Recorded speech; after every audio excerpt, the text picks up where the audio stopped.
Mes frères et mes sœurs, c'est avec une grande joie que je partage ce culte à Bamezi ce matin. Et la joie est mienne, premièrement parce que je me retrouve chez mon frère, le pasteur Patrick, et je me sens particulièrement honoré que dans un jour aussi spécial où sa famille et lui doivent remettre les dons, qu'il les sollicité pour qu'avec la communauté nous partagions sa parole.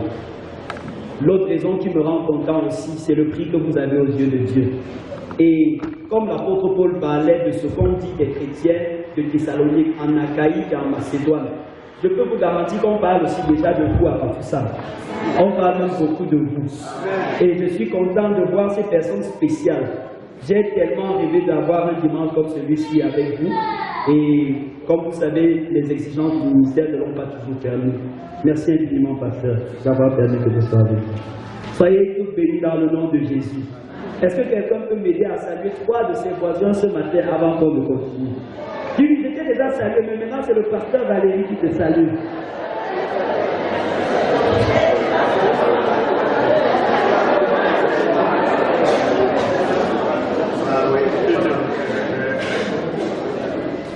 Alléluia. Notre culte de ce matin se passe dans une circonstance particulière que personne ne peut taire. Faire silence sur ce que notre pays vit en ce moment, ce serait vouloir jouer à la politique de l'autruche.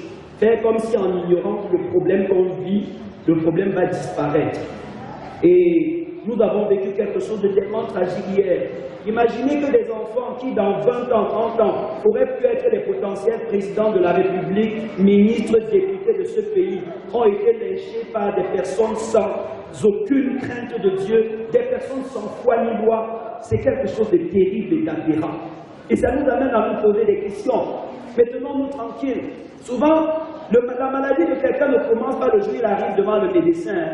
Donc ça, c'est simplement des signes que notre pays est très malade depuis très longtemps. Nous sommes d'accord, non?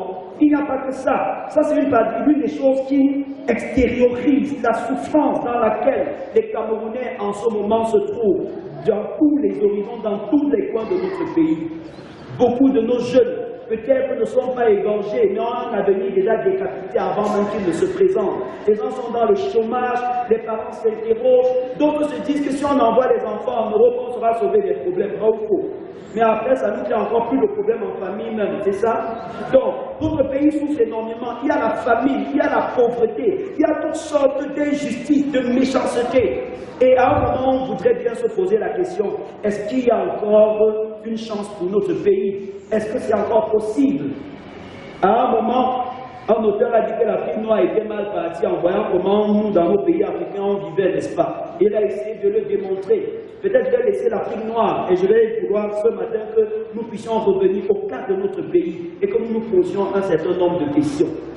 Et au-delà de cette circonstance tragique et difficile, je voudrais rappeler aussi que nous sommes ce dimanche, cet unique dimanche qui est consacré dans les églises protestantes pour revenir sur la réforme.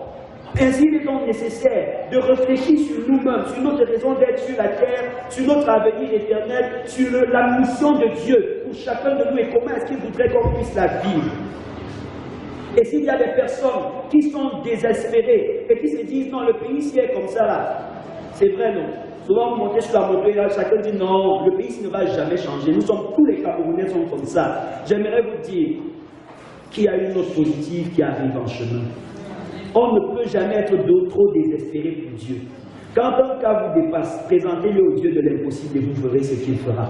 Moi, je crois de tout mon cœur que le fait qu'une femme sente les douleurs à l'approche de l'accouchement ne signifie pas qu'elle est malade. Et donc, que les souffrances que nous avons en ce moment, loin d'être le désespoir de notre pays, c'est les douleurs de l'enfantement qui annoncent un avenir plus glorieux. Mais tout dépend de vous et de moi ce matin. Je crois de tout mon cœur qu'il y aura des matins où nous serons plus radieux parce que Dieu aura restauré notre pays. Il aura permis qu'un grand réveil commence dans notre nation et envahisse l'Afrique tout entière et aille même jusqu'aux extrémités de la terre. Moi, je crois de tout mon cœur que si ce Dieu glorieux a libéré Israël de l'Égypte, de la souffrance en Égypte, il n'a pas changé. Il est encore le même hier, aujourd'hui et éternellement. Apportez vos cas désespérés, il les changera. Cet espoir n'est pas seulement pour le Cameroun, il est aussi pour chacun de nos familles, pour chacune de nos familles. Je ne sais pas la tragédie par laquelle vous passez, mais ce matin, je crois de tout mon cœur que Dieu vous démontrera que si ça vous a dépassé, ça ne l'a pas encore dépassé. Et nous allons le faire en revenant sur Thessalonique. Permettez que j'introduise le message en présentant l'histoire de Thessalonique, à qui Paul est en train d'écrire. Et vous verrez après cela que si Dieu peut changer une ville comme celle-là, alors je ne pense pas que le Cameroun a déjà dépassé un échelon pour la transformation. Je ne le crois pas. Si Dieu peut changer Thessalonique, alors il peut changer le Cameroun et il peut te changer.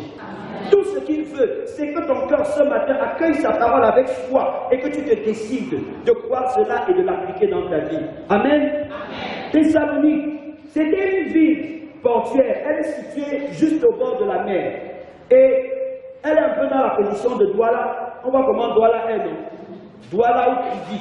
Généralement, les villes portuaires, depuis l'Antiquité, sont réputées comme des lieux de prostitution. C'est les lieux où les gens, après avoir volé, escroqué l'argent, ou bien les commerçants, après s'être enrichis, se déversent généralement pour aller chercher les prostituées et se refaire une nouvelle jeunesse. Ça ne commence pas aujourd'hui. Dans l'Antiquité, les gens le faisaient. Donc Thessalonique était une ville portuaire très prospère. Et beaucoup de personnes allaient à Thessalonique pour se prostituer, pour chercher des femmes, pour jouir de la plage et s'amuser. Thessalonique était aussi une ville qui était ancrée dans une forte idolâtrie. Ils avaient les dieux de Thessalonique même, ils avaient les dieux qui avaient été importés de partout de l'Empire romain et qu'ils adoraient là-bas. Donc si on veut dire que le Cameroun est idolâtre, Thessalonique était plus idolâtre que le Cameroun. Ils adoraient les statues à ciel ouvert. L'un des dieux les plus célébrés à Thessalonique, c'était Dionysos, le dieu du vin et de l'alcool. Donc vous voyez que si au Cameroun, n'est-ce pas, les tonneaux des brasseries rendent ivres plus de la moitié de la population, ce n'est pas une surprise. Nous adorons Dionysos au Cameroun comme on l'adorait à Thessalonique. Ils avaient toutes ces tares, toutes ces maladies sociales et morales que nous pouvons vivre dans notre pays. Mais écoutez ce que l'apôtre Paul dit dans l'introduction de sa lettre aux Thessaloniciens. Il dit que vous avez tellement changé, vous êtes devenus mes imitateurs, que partout dans le monde on parle de vous. Ça veut dire que Thessalonique était parti du tristement célèbre à l'agréablement célèbre. Il était parti des personnes dont on célébrait le péché pour devenir des personnes dont on reconnaît la transformation. Ces personnes qui avaient vécu dans le mal, l'idolâtrie, la fornication, l'adultère dans toutes ses dimensions, le vol, l'escroquerie, la pratique de la sorcellerie, ces gens ont tellement changé qu'on a commencé à parler d'eux un peu de partout dans le pays. Quand on parle de la Macédoine c'était l'une des provinces dont Thessalonique était la capitale. L'Achaïe était la province d'à côté. Qu'est-ce que Dieu est en train de nous dire ce matin? Donc si on prend la comparaison, on dirait que on met Bafoussam à côté de Thessalonique, on dirait que Bafoussam a tellement changé qu'à Douala et Yaoundé, partout dans le pays, on est en train de parler de ce qui se passe à Bafoussam. Hier, on a parlé de vous, concernant des attitudes de péché, de rébellion et de têtudesse. Vous savez, en famille, il y a ce genre de personnes. Quand on appelle la mère, tout le monde en finissant l'appel demande, tu vas comment? Il laisse seulement ma part de souffrance ici là. Ah, ça va un peu ces temps-ci. Où Dieu va le changer? Moi, je voudrais dire à quelqu'un qui est là que si Dieu a changé Thessalonique, il va te changer. Amen. Tu vas devenir agréablement célèbre. On parlera de toi comme on a parlé de Thessalonique en bien. Beaucoup de personnes ont crié et ont souffert à cause de vous. Et votre présence à l'église n'a pas changé grand-chose. Mais je suis sûr d'une chose, c'est que si vous faites ce que les Thessaloniciens ont fait, Dieu certainement changera votre personne. Je voudrais aussi dire à quelqu'un qui entend et qui, après avoir suivi les événements de Kumba, ceux de Gabou, tous les autres qu'on suit dans notre pays, a commencé à dire, mais où est passée l'église? Je disais au pasteur ce matin que, mais je suis un peu choqué que les chrétiens partout postent sur leur statut, que l'église dit quoi? L'église c'est qui? L'église c'est vous et c'est moi. L'église, ce n'est pas une institution ou une organisation. L'église, c'est toute personne qui se reconnaît de Jésus. Donc, au lieu d'attendre que les pasteurs fassent quelque chose, toi, tu peux faire quelque chose. Et ce matin, Dieu va te donner le secret de l'apôtre Paul pour que tu puisses apporter une transformation. Si nous sommes à Thessalonique, alors il y a des pôles ici. Si Bafoussam peut être considéré comme Thessalonique, alors il y a certainement des pôles. Parce que c'est le ministère de Paul qui a amené la transformation à Thessalonique. Dans l'équation que ce matin, je voudrais que vous et moi nous résolvions à deux inconnus. La première, c'est qui est Paul et comment il doit se comporter. Et la deuxième, c'est qu'est-ce que les Thessaloniciens doivent faire pour que ce qu'on connaît d'eux puisse changer complètement, pour que leur réputation change, pour qu'on commence à parler du changement chez eux. Notre pays est tellement pollué que quand vous arrivez même en Europe, vous dites que vous êtes Camerounais, les gens ne connaissent même pas où c'est, mais ils ont peur de vous. C'est ça, non?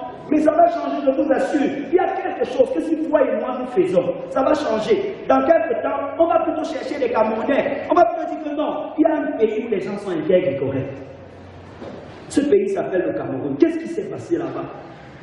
Certains parmi nous, on va même les appeler pour dire conseillez-nous pour ce qui concerne le cas du Tchad. Nous sommes en France, le corona nous a dépassés. Mais si vous avez pu guérir de la corruption, vous pouvez nous aider à dépasser le corona. Qu'est-ce que vous avez fait chez nous? Qui croit ça? Qui croit que les conditions peuvent changer? Que notre pays peut devenir un pays qui est célèbre pour ce qui est bien. Un pays qu'on recherche, un pays où les gens ont envie d'aller. Un pays qui ne passe pas à l'ONU seulement pour être blâmé. Un pays qui passe, au lieu d'être l'élève le plus critiqué, devient l'élève qu'on envoie au tableau pour montrer l'exemple aux autres. Qui le croit? Moi, je le crois de tout mon cœur. Maintenant, qui est prêt à travailler pour ça? Nous allons revenir à Paul. Qu'est-ce que Paul a fait pour qu'à Thessalonique on ait ce changement, ce grand virage, pour que Thessalonique change et passe d'un état à l'autre? L'apôtre Paul nous explique clairement quel a été son secret. Il dit, le message que nous vous avons prêché à Thessalonique, ce n'était pas de la philosophie, ce n'était pas les textes d'organisation d'une église, ce n'était pas la morale que nous sommes venus vous prêcher, c'est une parole puissante. Un. De deux, ce n'était pas le Saint-Esprit que nous sommes arrivés chez vous. De trois, nous avons persuadé votre cœur et pas seulement votre intelligence. Et enfin, nous avons été des modèles de notre message. Quatre choses que l'apôtre Paul nous prescrit ce matin. Et je suis sûr que si nos leaders comprenaient ces choses, notre pays changerait. Que ce soit dans l'église, que ce soit dans toutes les sphères de la société. Et quand je parle des leaders, je ne parle pas seulement des ministres. Si vous êtes ici et que vous avez un cœur pour ce pays, vous êtes un leader. Un ancien d'église est un leader. Un directeur d'école est un leader, un proviseur est un leader, un enseignant à la maternelle c'est un leader parce qu'il change les vies car ils sont encore frêles et fragiles. Vous êtes des leaders. Qui ici a plus de 2 voisins au quartier?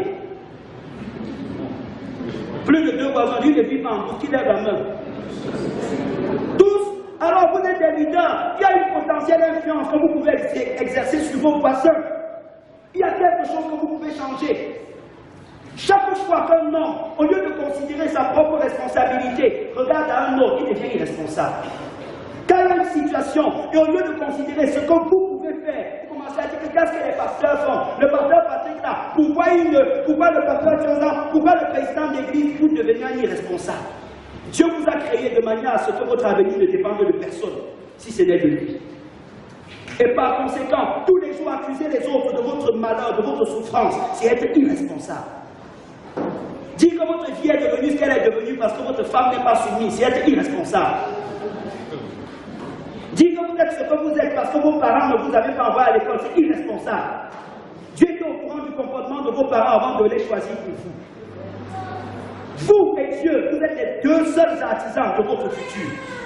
Mais il y a des choses que vous devez mettre en pratique. La première chose que l'apôtre dit, c'est quoi? Il dit, j'ai usé de puissance. Pas de la mienne, mais celle qui vient de Dieu. Mais bien aimé, ce monde n'a pas besoin des discours.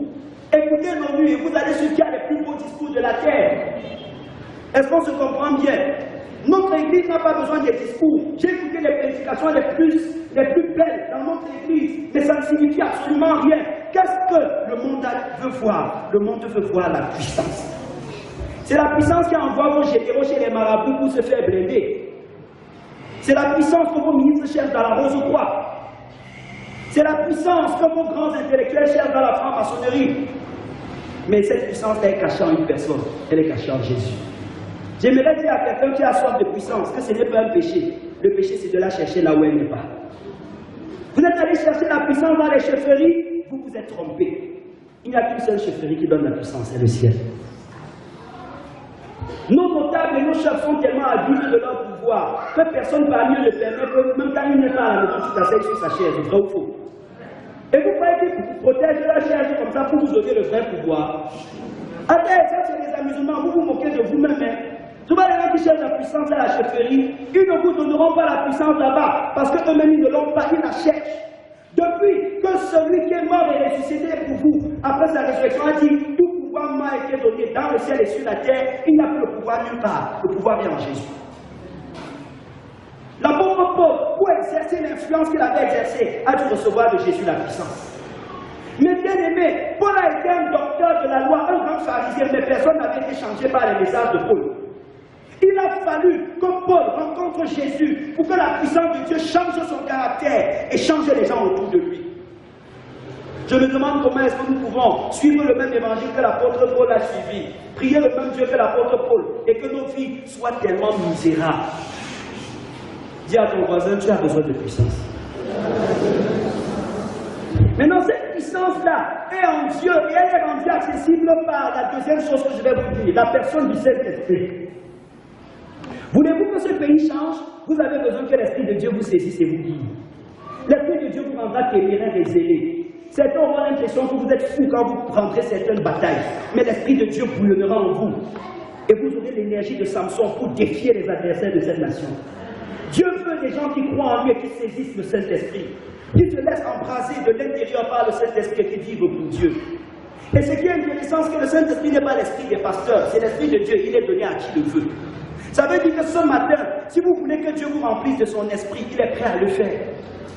À la recherche de la puissance, on vous a des esprits méchants qui ont volé votre destinée. Beaucoup parmi nous sont malades et savez comment le jour ils sont allés chez un marabout pour se protéger.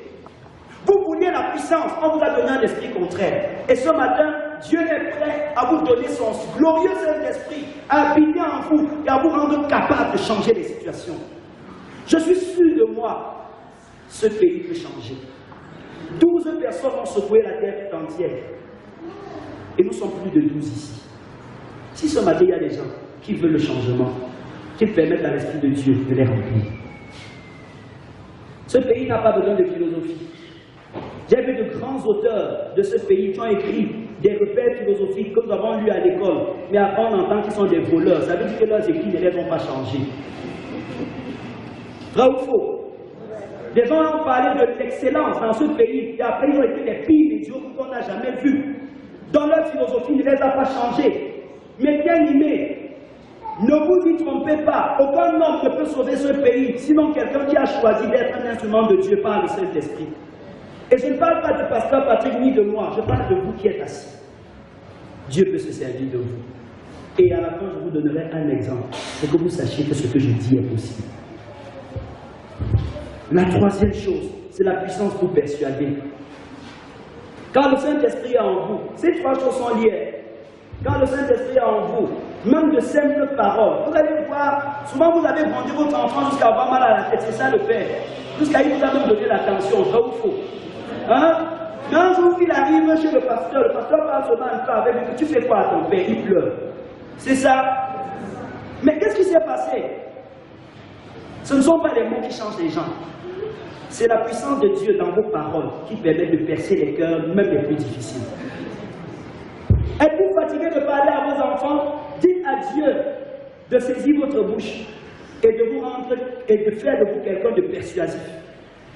Dites à Dieu, Seigneur, je suis fatigué de conseiller cet enfant par les paroles. Souvent, avec le pasteur, nous avons eu même à pleurer, même dans la prière, gémir même entre nous. Parce qu'on se rend compte que parfois vous êtes là comme ça, là, pendant des mois, nous on vous parle, vous ne changez pas. Et nous voyons notre prédicateur à côté, il prend souvent le micro, il dit Dieu vous aime, les gens pleurent. C'est même mon pasteur. Et à un moment, vous vous demandez que, mais est-ce que c'est le même évangile que nous prêchons? L'apôtre Paul prêchait le même évangile, les malades guérissaient, c'est le même évangile, il n'y a pas deux Bibles, c'est la même Bible. Il prêchait le même message aussi, les gens se défoulaient de leur péché. Vous avez vu Thessalonique, non? Qui a changé? La Bible, le Saint-Esprit, non. C'est la qualité des chrétiens qui a changé.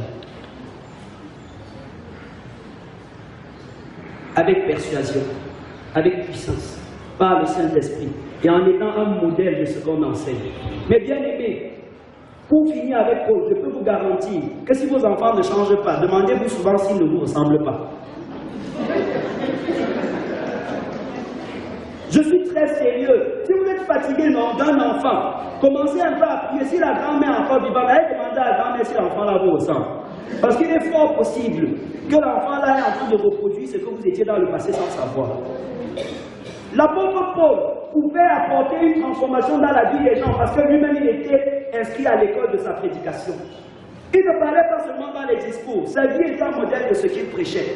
Mais bien aimé, je vais vous garantir une chose, votre cœur est une sémence. Est-ce que vous me suivez bien? Votre cœur est une sémence. Et la sémence ressemble à l'espèce. La sémence du maïs ne ressemblera jamais à la sémence du citron. Vrai ou faux? Donc ça signifie quoi? Si vous êtes un faux, prêchez comme vous voulez. Quand Dieu va aller puiser la sémence dans votre cœur, ce sera une sémence de fausses personnes. Vous allez venir dire à vos enfants comment la tricherie n'est pas bien, alors que vous-même vous êtes une base de concours qui avait été achetée. Ça ne va pas marcher. Vous allez gronder votre fille qu'elle marche avec les garçons, alors que vous-même vous avez embrassé les filles des gens au quartier. Ça ne va pas marcher. Ça ne peut pas marcher parce que la véritable parole, ce n'est pas celle qui sort de votre bouche, c'est celle qui sort de votre cœur. Et vous véhiculez ce que vous êtes. L'apôtre Paul l'avait compris. C'est pour ça qu'il lui-même il a pris la peine de dire que vous avez été nos imitateurs. Un de nos frères un jour conseillait une jeune fille dans le cadre de la cure d'âme, dans une de vos enfants là. Et elle était toujours en train de dire que ma mère m'insiste trop, non, ma mère dérange trop. Il lui a dit ok, ouais, ta mère dérange trop. Mais tu es certainement une bonne maman. Je vais prier pour que ta fille te ressemble. Et elle a crié quoi? Non, pasteur, non. Du tout. Si nous parie, mais pourquoi? Je voulais comme ça prier, comme ta mère dérange trop. Je voulais prier pour que demain, tu aies une fille qui sera nette comme toi. Il dit non, non, non, non, pasteur, moi, je ne peux pas supporter ma qualité ici. Donc vous voyez, elle voulait que sa mère change, mais elle-même, elle était consciente qu'elle ne peut pas être le modèle pour l'enfant qui a venir. Qui ici aimerait que ses enfants lui ressemblent? Hein? Dis à ses enfants, soyez mes imitateurs. Hein? Alléluia! Amen. Si l'évangile peut vous changer, il peut changer vos enfants. Voilà les 4 leçons de l'apôtre Paul. Être puissant par le Saint-Esprit. Être persuasif par le Saint-Esprit. Être rempli de l'Esprit de Dieu et donner un modèle aux autres. Mais bien aimés, écoutez, nous tous, nous ne serons pas des sénateurs. Mais il y a des futurs sénateurs qui habitent à côté de chez nous. Montrons-leur le modèle de bonté qui permettra que quand Dieu les visitera dans le futur, qu'ils puissent croire que j'ai vu un jour un chrétien. Que demain, quand il deviendra quelque chose, que votre vie l'influence suffisamment. Hier, je lisais le message qu'un enfant m'a envoyé, il me disait « Pasteur, ne te décourage surtout pas. » C'est quelque chose qui m'a fait presque couler les larmes avec mon épouse hier soir. Il disait, pasteur, c'est venu un moment où j'étais découragé. Il dit, ne te décourage surtout pas. Tu ne sais pas le nombre de personnes que tu inspires. Que régulièrement, quand j'ai pensé à toi, ça m'a encouragé. Et j'ai dit, Seigneur, si ce n'est qu'à cause de cette personne, je suis prêt à continuer. Est-ce que votre vie inspire les gens à côté de vous? Combien de gens ont fait de votre vie un exemple? Vous pouvez bien citer les proverbes africains, mais qu'est-ce que votre vie est devenue? À quoi est-ce que vous ressemblez? Alléluia. L'apôtre Paul nous dit ce qu'il a été, mais il nous dit aussi comment le message a été reçu par les Thessaloniciens. Et en lisant, j'ai compris pourquoi pendant des années, un pasteur peut même être très puissant, mais les gens lui résistent. Parce qu'il y a la parole qui vient de ce côté, il y a l'attitude du cœur avec laquelle vous la recevez. Les Thessaloniciens ont reçu la parole de Paul comment? L'apôtre Paul dit que pour devenir un modèle réputé dans le monde entier, en Chine et un peu de partout, il y a eu une attitude qu'il a vue chez les Thessaloniciens. La première, c'est quoi? Il dit, vous vous êtes détournés des idoles. Ça veut dire que le but de la prédication, c'est de vous détourner des idoles. C'est de vous détourner des idoles pour servir le Dieu vivant et vrai. Ça veut dire que vous pouvez servir un Dieu qui n'est pas vivant et vrai. J'ai souvent entendu des braves papas et des braves mamans avec des jeunes très zélés qui se sont tenus même à la télévision pour dire que non, on veut que même l'Afrique avec ses dieux. Mais nos dieux peuvent être des faux et des dieux morts. Les Thessaloniciens avaient des dieux, non? Ils avaient aussi leurs dieux, non? Est-ce que c'est l'apôtre Paul qui est venu leur apprendre que Dieu existe? Mais qu'est-ce que leur Dieu là avait apporté à leur vie? Nous sommes africains. Qu'est-ce que les dieux que nos ancêtres servaient? Qu'est-ce que ces dieux ont changé dans leur manière d'être? Quelques-uns ont dit non, nos parents savaient que faire le mal n'est pas bien, mais ça a changé qu'il y avait des adultères dans nos sociétés. S'ils étaient parfaits, pourquoi vous enlevez la malédiction aujourd'hui? Votre grand-père était quelqu'un de bien, il servait Dieu, pourquoi il a pris sa femme sans la doter? Pourquoi c'est toi qui vas venir à côté maintenant? Pourquoi? Mes bien-aimés, ça c'est de vaines excuses qui vous distraient du vrai problème. C'est les pasteurs qui sont en train de faire mourir les enfants à Kumba. C'est la Bible qui est en train d'enseigner aux responsables à bâtir des grands empires financiers au détriment du peuple. C'est ce que la Bible enseigne.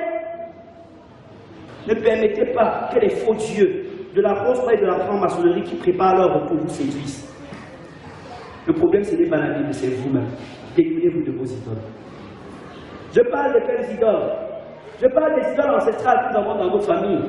Je parle des idoles individuelles que nous sommes allés prendre, souvent pour nous protéger, que nous sommes incapables de dormir sans les avoir juste à côté de nous. Finalement, je me demande qui protège qui. Je parle de ces idoles qui sont dans votre cœur, que personne n'a jamais vues et qui sont bien présentes. L'idole de la beauté de madame, l'idole de votre richesse et de votre argent. Combien de fois Dieu vous a parlé de renoncer, mais vous avez peur de devenir pauvre? C'est que l'idole de l'argent possède votre cœur. L'idole du sexe. L'idole de vous-même. Vous savez qu'il y a des gens qui sont des idoles, des puissantes idoles, non? Ils peuvent gâter toute une réunion familiale pour réclamer un respect. Ils parlent à qui comme ça? Tu es qui? Détournez-vous de vos idoles. C'est ça que l'apôtre Paul nous a dit. Détournez-vous de vos idoles. Les Thessaloniciens, pour devenir de vrais serviteurs de Dieu, se sont détournés de leurs idoles.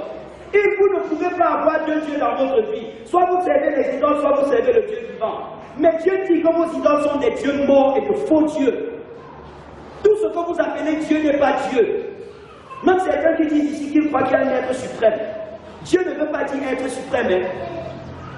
Si vous avez un être suprême qui ne punit pas vos péchés, un être suprême qui est indifférent à ce que vous faites dans votre vie, un être suprême qui regarde le Cameroun, ça lui dit, il a les bras croisés, il attend qu'on donne les sacrifices au village avec l'huile et les gâteaux de maïs. Si vous avez ce Dieu-là, c'est une idole, ce n'est pas le Dieu vivant et vrai. Quelle est la conception de Dieu que vous avez? Dieu vous dit ce matin, renoncez à votre conception de Dieu. Renoncez à l'idée que vous avez de Dieu. Si vous croyez que Dieu est amour, croyez qu'il est justice, qu'il est véritable, qu'il n'y a pas de mensonge en lui, détournez-vous de vos idoles pour servir qui? Le Dieu vivant est vrai. J'ai vu des personnes qui se sont dit, ils sont au quartier avec vous. Hein. Dès que vous leur parlez de Jésus, que je ne parle même plus aux funérailles. Mais je peux vous garantir une chose. Vous ne pouvez pas vous détourner des idoles sans servir le Dieu vivant. Parce que la nature horreur du vide. Votre cœur a besoin d'un chef. Est-ce qu'on se comprend bien?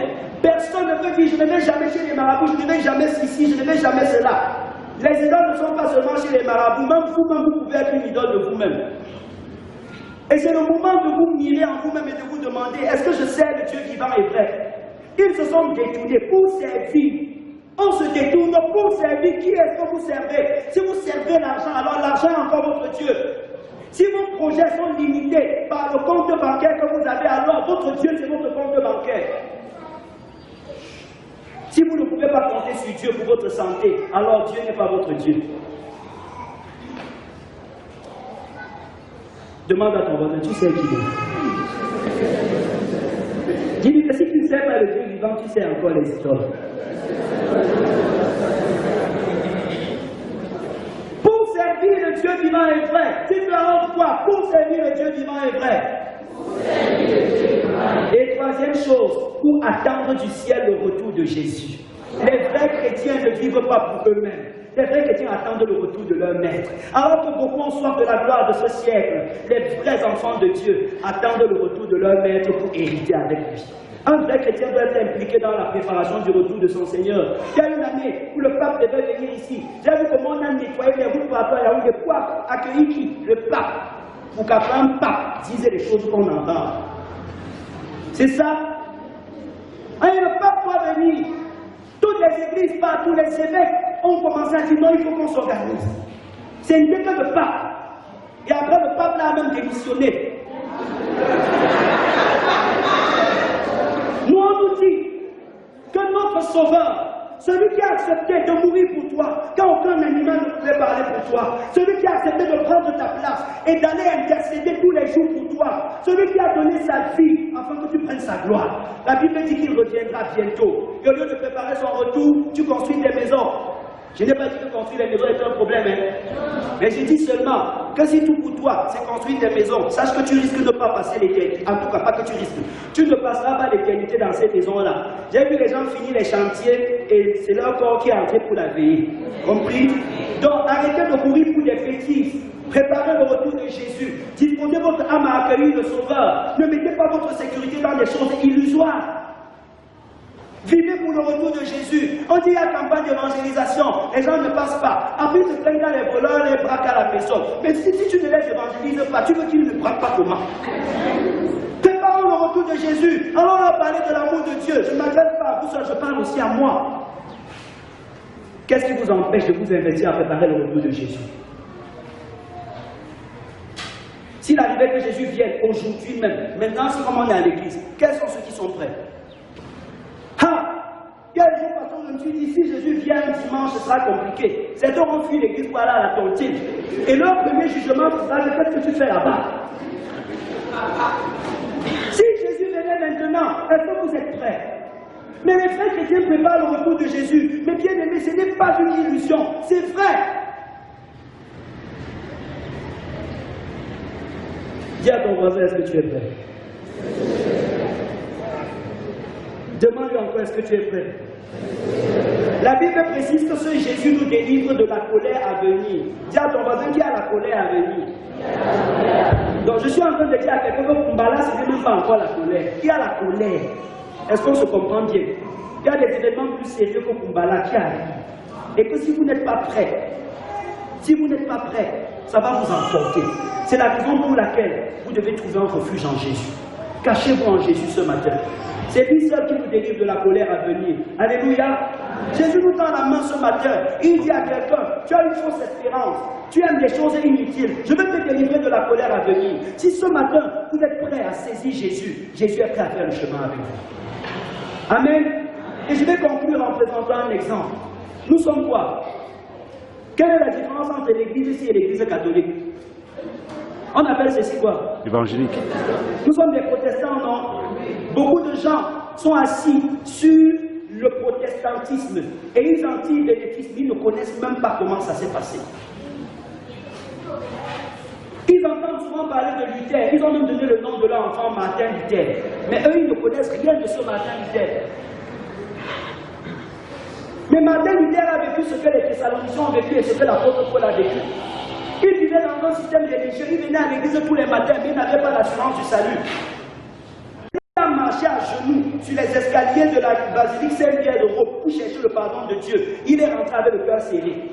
Sa conscience le condamnait. Il a gémi et souffert. Il était un prêtre, mais il n'avait pas la paix du cœur. Comme beaucoup sont anciens d'église, mais ils n'ont pas la paix du cœur. Ils ont conseillé. C'est les anciens, les chrétiens de depuis 1900, je ne sais pas combien. Avant que nous, on nous accouche, même ils étaient déjà à l'église. Mais est-ce que vous avez la paix? Martin Luther n'avait pas la paix. Il a cherché cela. Un verset biblique comme celui que nous lisons ce matin, un jour a été révélé à Martin Luther. Il a compris la source de la vie. Il a compris d'où vient le salut. Il a cru que Jésus Père son sauveur. Sa vie a changé. Je prie que ce matin, quelqu'un sorte des ténèbres et devienne un vrai chrétien. Martin Luther s'est détourné des idoles et des fétiches de l'église catholique. Je n'ai pas un jugement de valeur à faire sur une église.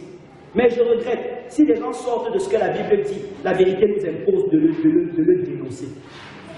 Est-ce que c'est bien compris? Il est sorti de tous ces fétiches-là et il a décidé de servir le Dieu vivant et vrai. Et pendant qu'il enseignait à ses fidèles, un matin il s'est rendu compte qu'il y avait tellement de distractions à l'église. Et Martin s'est levé, il a écrit ses thèses, il a affiché à l'église. C'est amusant. Mais je vous demande, qu'est-ce que vous affichez sur vos statuts? Martin Luther avait les portes de l'église, vous avez les statuts de vos téléphones. Qu'est-ce qu'il a sur ça?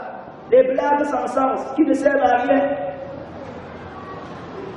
Il allait placer sur son mur. Il faut que j'utilise le langage de maintenant. Non? Il a mis sur son mur Facebook, les 95 thèses que vous lisez, dont on parle et que certains n'ont jamais lu. Si pour nous aujourd'hui, C'est un péché mortel de parler des autorités. Pour Martin, à l'époque-là, dire ce qu'il avait dit là était mortel. Mais je peux vous garantir, c'est que si c'est un meurtre, d'autres vivent au milieu de la révolution. Rien ne prouve que vous mourrez comme tous les autres. Ayez seulement le courage d'être ce que Dieu veut que vous soyez. Si ça doit passer par la mort, mourrez pour Dieu, mourrez pour la vérité.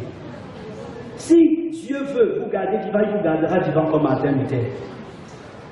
Avant Martin Luther, on a brûlé Jean Hus, on a tué Jérôme Savonarole, plein de réformateurs sont morts. Luther n'était même pas le plus violent, mais qui a été plus violent que Luther, on les a tués. Mais Luther, à son temps, a dit non, si on a jeté tel en prison, on a mis tel en résidence surveillée, on a encore tué tel, on a organisé des massacres pour tuer tel. Alors moi, peu importe ce qui va m'arriver, je suis prêt à mourir pour la cause que je défends. Et Martin Luther s'est levé, il a couru le risque de sa vie. Celui qui voudra sauver sa vie la perdra. Mais celui qui perdra sa vie à cause de son amour pour Dieu la retrouvera en Jésus-Christ et pour l'éternité. Ne craignez pas la colère des hommes qui peuvent juste tuer la chair. Craignez Dieu qui peut vous tuer et vous faire périr dans le feu de l'enfer. Maintenant, en quelques minutes, je vais demander que nous prions. Est-ce qu'il y a des gens qui, comme les Thessaloniciens, veulent se détourner de leurs idoles pour se tourner vers le Dieu vivant, qui lève la main? N'ayez pas honte. Levez la main parce que vous avez identifié vos idoles. Hein? Parce que c'est aussi qu'il y a des gens qui ont le vernis religieux. On dit que chut. Mais ils rentrent, les idoles là sont debout dans leur tête. Vous voyez un peu, non? Est-ce que vous voulez vous détourner? Levez la main, voir. Tous ceux qui veulent se détourner des idoles et qui veulent servir le Dieu vivant, priez avec moi, commencez à prier. Et dites à Dieu ce matin, Seigneur, je veux que ma vie soit différente. Dites à Dieu, Seigneur, je veux que ma vie soit différente. Seigneur, je t'expose les idoles de mon cœur. Seigneur, tu es le seul Dieu vivant. Seigneur Jésus, tu es le seul Dieu vivant et vrai. Ce matin, ce n'est que toi que je veux servir. Seigneur, je ne veux plus vivre pour moi-même. Prends ma vie et fais de moi ce que tu veux que je sois.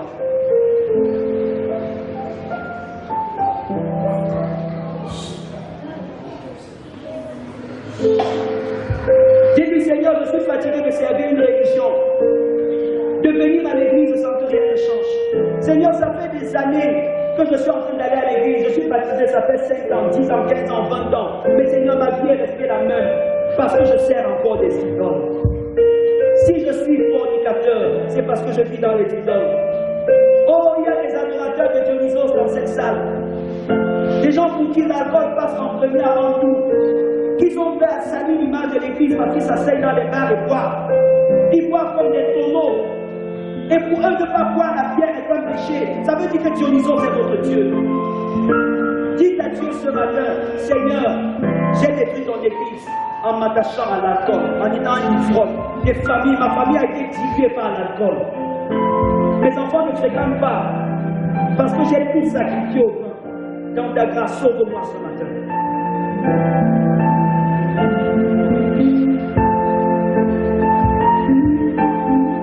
L'apôtre Paul a dit, on apprend dans le monde comment vous vous êtes détournés des idoles pour servir le Dieu vivant. Seigneur, ma boutique, mon travail est une idole. Je peux m'en détourner ce matin et vivre comme si cela n'existait plus. Me laisser entre tes mains. Ma sécurité n'est pas dans mon terrain. On peut me l'arracher à tout moment. Ma sécurité n'est pas dans ma maison. Je peux la perdre à tout moment. Ma sécurité n'est pas dans mon grand compte bancaire.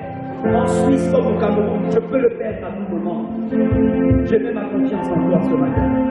Seigneur, fais de moi ce que tu veux. Je veux préparer ton retour, Jésus. Seigneur, je veux préparer ton retour. Remplis-moi de ta présence. S'il y a des Pauls dans la salle, des gens qui veulent que Dieu les utilise comme l'apôtre Paul, qui veulent prêcher avec la puissance de Paul, voir des villages, des pays comme Thessalonique, être changés par la main de Dieu, qu'ils se tiennent debout et nous allons prier. Ils croient que même quand tout est fini, l'évangile peut tout changer. La Bible dit que ce n'est pas la puissance, ce n'est pas le Saint-Esprit, ce n'est pas la persuasion, c'est en étant un modèle. Dis à Dieu ce matin, Seigneur, me voici. Seigneur, je crois que tu peux m'utiliser. Je suis une petite personne au Cameroun, mais j'ai un grand Dieu. Seigneur, je crois que par de simples choses, tu peux m'utiliser. Je n'ai pas de puissance en moi-même, mais c'est par ton esprit. Remplis-moi du Saint-Esprit, rends-moi capable. Fais mourir la peur en moi. Fais mourir la peur en moi. Saint-Esprit, rends-moi audacieux pour toi. Rends-moi audacieux pour toi. Je refuse de servir un État ou un système. Je veux servir le royaume de Dieu. Je veux servir le royaume de Dieu. Merci, roi des rois, pour ta fidélité. Je prie que ce matin, ta grâce et ton esprit inondent les cœurs des uns et des autres qui ont soif de toi. Je prie, Père, que ce matin, tu nous rendes tous capables de marcher comme tu veux. Seigneur, à tes pieds, ce qui est un fardeau, une idole est déposé. Dis-moi que j'en faisons ce que tu veux, mais remplis-nous de ta grâce et fais-nous marcher dans ton amour. Merci parce que tu es fidèle et tu le fais au-delà de nos attentes. Amen. Je crois, mon Dieu.